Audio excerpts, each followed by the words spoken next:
In today's video, I'm going to teach you how to convert Excel to Google Sheet. If you've got an Excel file that you want to work on in Google Sheets, the process is quick and straightforward. First, open the Excel file on your computer. Take a moment to make any final edits you need, and then save the file.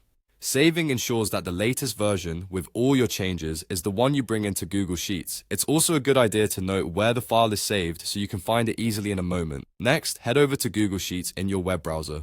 Make sure you're signed in to your Google account so you can access and create files. Once you're on the Google Sheets homepage, click on Blank Spreadsheet to create a new, empty sheet. Starting with a blank sheet gives you a clean space to import your Excel content into, and it helps keep everything organized. Inside the new blank sheet, go to the top menu and click File. From there, choose Import. This opens the import window where you can bring data into your sheet. In the import options, select Upload. This tells Google Sheets you're bringing a file from your computer rather than from another online location.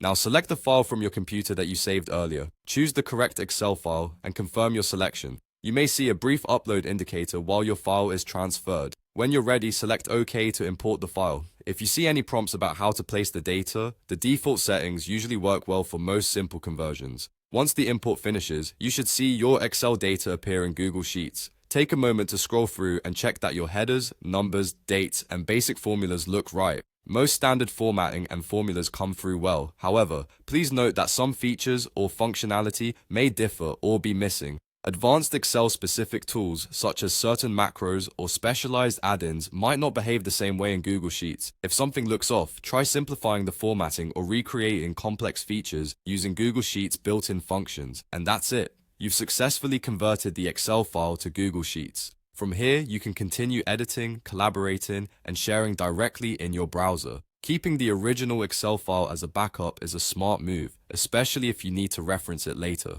Thanks for watching, and I hope this helped you move your work smoothly into Google Sheets.